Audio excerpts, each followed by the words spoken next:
नमस्कार विद्यार्थी मित्रांनो, मराठी जी के या एज्युकेशनल चॅनलवर आपले पुन्हा एकदा स्वागत.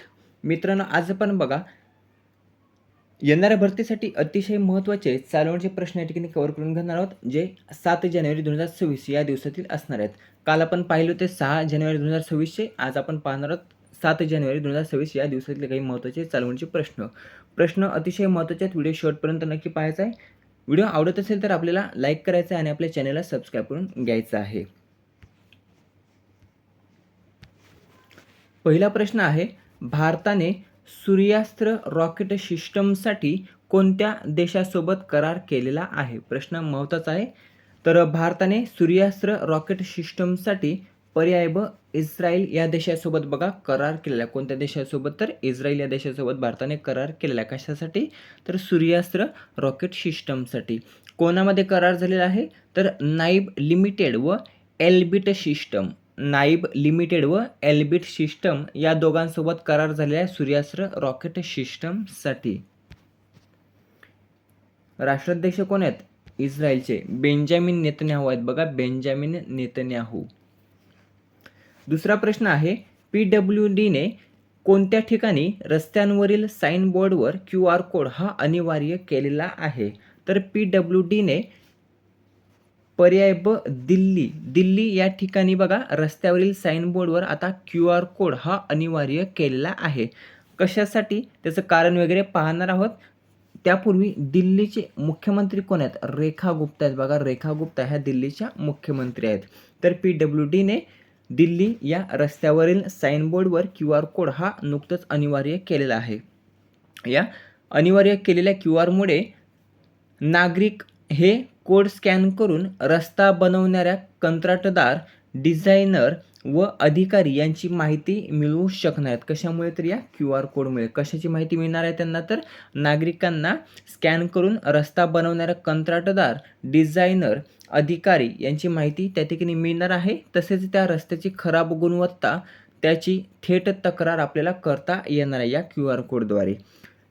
यामुळे बघा रस्त्याची गुणवत्ता, देखभाल व पारदर्शकता सुधारण्यास मदत होणार आहे आणि हे उद्देश ठेवत PWDने दिल्ली रस्त्यावरील साइन बोर्डवर QR कोड हा नुकतंच अनिवार्य केलेला आहे.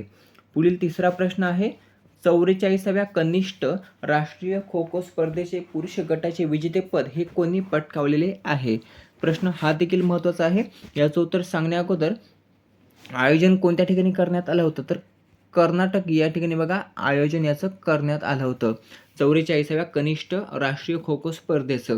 आता यामध्ये पुरुष गटाचे विजेतेपद कोणी पटकावलेलं आहे? तर पर्याय अ कर्नाटकनेच या 44व्या कनिष्ठ राष्ट्रीय खो खो स्पर्धेचं पुरुष गटाचं विजेतेपद हे पटकावलेलं आहे. यामध्ये आपला महाराष्ट्र हा उपविजेता ठरलेला आहे. महाराष्ट्र हा उपविजेता ठरला असून पुरुषांच्या गटामध्ये कर्नाटकने विजेतेपद पटकावलेले आहे. जर विचारलं महिला गटामध्ये महाराष्ट्र हा विजेता ठरला असून उपविजेता ठरलेला आहे ओडिसा हा उपविजेता ठरलेला आहे आणि महाराष्ट्र हा विजेता ठरल्याचं आयोजन हे कर्नाटक या ठिकाणी करण्यात आलं होतं. प्रश्न महत्त्वाचा आहे. प्रश्न दोघांमध्ये विचारला जाऊ शकतो. जर विचारलं महिला गट, तर महिला गटामध्ये महाराष्ट्र हा विजेता ठरलेला आहे, ओडिसा उपविजेता ठरलेला आहे आणि पुरुष गटामध्ये कर्नाटक हा विजेता ठरलेला आहे, महाराष्ट्र हा उपविजेता ठरलेला आहे. त्यानंतर एक ऑप्शन म्हणून प्रश्न लक्षात ठेवायचा आहे, जो काही पहिला खो खो विश्वकप पार पडला बघा 2025 मध्ये, तर ह्या पहिल्या खो खो विश्वकप 2025 मध्ये भारताचे जे काही महिला आणि पुरुष आहेत बघा, तर दोघांनी विजेतेपद पटकावलेलं आहे. पहिला खो खो विश्वकप हा कोणी जिंकलेला आहे? तर भारताने जिंकलेला, ज्यामध्ये पुरुष आणि महिला दोघांनी देखील विजेतेपद या स्पर्धेचं पटकावलेलं आहे. पुढचा चौथा प्रश्न आहे, नुकतंच महाराष्ट्रामध्ये पत्रकार दिवस हा कोणत्या दिवशी साजरा करण्यात आला? तर महाराष्ट्रामध्ये नुकतंच पत्रकार दिवस साजरा करण्यात आला. तो कोणत्या दिवशी? तर पर्याय क 6 जानेवारीला. 6 जानेवारीला महाराष्ट्रात पत्रकार दिवस हा नुकतंच साजरा करण्यात आलेला आहे. आता तो 6 जानेवारीलाच का केला जातो? त्यासाठी महत्त्वाची माहिती जी आपल्याला परीक्षेमध्ये विचारली जाते. यावर 3 ते 4 प्रश्न बघा GK मध्ये परीक्षेमध्ये विचारले जातात. ते कोणकोणते? तर ते आपल्याला या ठिकाणी कव्हर करायचं आहे. पहिला प्रश्न, 6 जानेवारीला पत्रकार दिवस साजरा केला जातो. कशासाठी? तर बाळशास्त्री जांभेकर हे मराठी भाषेतील आद्य पत्रकार आहेत. कोण? बाळशास्त्री जांभेकर. तर यांनी मराठी भाषेतील पहिलं वृत्तपत्र दर्पण सुरू केले होते. इथे एक प्रश्न विचारला जातो बघा हा. मराठी भाषेतील पहिले वृत्तपत्र कोणते? तर दर्पण हे मराठी भाषेतील पहिलं वृत्तपत्र जे बाळशास्त्री जांभेकर यांनी सुरू केले होते. केव्हा? तर 8 जानेवारी 1832 साली. 8 जानेवारी 1832 साली दर्पण हे मराठीतील पहिलं वृत्तपत्र सुरू झालं होतं आणि ही जी काही सुरू होण्याची तारीख होती बघा, तर ती होती 6 जानेवारी आणि हाच 6 जानेवारी जो काही दिवस आहे तर तो महाराष्ट्रामध्ये पत्रकार दिवस म्हणून साजरा केला जातो.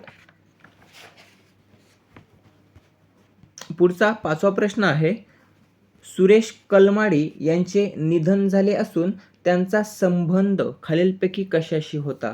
तर सुरेश कलमाडी यांचे नुकतंच निधन झालेले आहे आणि त्यांचा संबंध आहे बघा पर्याय ड राजकारणाशी. ते पुण्याचे खासदार होते.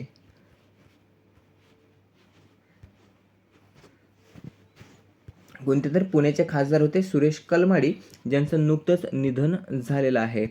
6वा प्रश्न आहे, भारतीय सैन्याने कोणते वर्ष नेटवर्किंग आणि डेटा केंद्रिततेचे वर्ष म्हणून घोषित केले? तर भारतीय सैन्याने 2026 हे जे काही वर्ष आहे तर ते नेटवर्किंग आणि डेटा केंद्रिततेचे वर्ष म्हणून घोषित केलेले आहे. CDS कोण आहेत सध्या? तर CDS आहेत बघा अनिल चौहान. अनिल चौहान हे सध्या भारताचे CDS आहेत. किती आहेत? दुसरे आहेत. 7वा प्रश्न आहे, भारतीय अन्न महामंडळाचे अध्यक्ष व व्यवस्थापकीय संचालक नुकतंच कोण बनलेले आहेत? तर पर्याय अ रवींद्र कुमार अग्रवाल. रवींद्र कुमार अग्रवाल हे भारतीय अन्न महामंडळाचे अध्यक्ष व व्यवस्थापकीय संचालक बनलेले आहेत. पुढचा 8वा प्रश्न आहे, युक्रेनचे आर्थिक विकास सल्लागार म्हणून कोणाची नियुक्ती करण्यात आली? तर युक्रेनचे आर्थिक विकास सल्लागार म्हणून नुकतंच पर्याय ड क्रिस्टिया फ्रीलँड. क्रिस्टिया फ्रीलँड यांची युक्रेनचे आर्थिक विकास सल्लागार म्हणून नियुक्ती ही करण्यात आलेली आहे. आता हे जे काही क्रिस्टिया फ्रीलँड आहेत त्या कोण आहेत? तर त्या आहेत बघा कॅनडाच्या माजी उपपंतप्रधान व वित्तमंत्री. कॅनडाच्या माजी उपपंतप्रधान आहेत आणि त्या वित्तमंत्री आहेत, ज्यांची आता युक्रेनच्या आर्थिक विकास सल्लागारपदी नियुक्ती ही करण्यात आलेली आहे. आता नियुक्ती कोणी केली? तर युक्रेनचे राष्ट्राध्यक्ष व्लादिमीर झेलेन्स्की. व्लादिमीर झेलेन्स्की जे युक्रेनचे राष्ट्राध्यक्ष आहेत बघा, तर यांनी याबाबतची नियुक्ती ही केलेली आहे. कोणती? तर युक्रेनचे आर्थिक विकास सल्लागार म्हणून क्रिस्टिया फ्रीलँड यांची नियुक्ती ही करण्यात आलेली आहे. मित्रांनो, अशा प्रकारे महत्त्वाचे 8 चालू होण्याचे प्रश्न या ठिकाणी आपण कव्हर केलेले आहेत, जे येणाऱ्या परीक्षेसाठी उपयुक्त असणार आहेत. व्हिडिओ कसा वाटला कमेंट करून नक्की सांगायचा आहे. व्हिडिओ आवडल्यास मित्रांसोबत जास्तीत जास्त शेअर करायचा आहे. भेटूया पुढील भागामध्ये. धन्यवाद.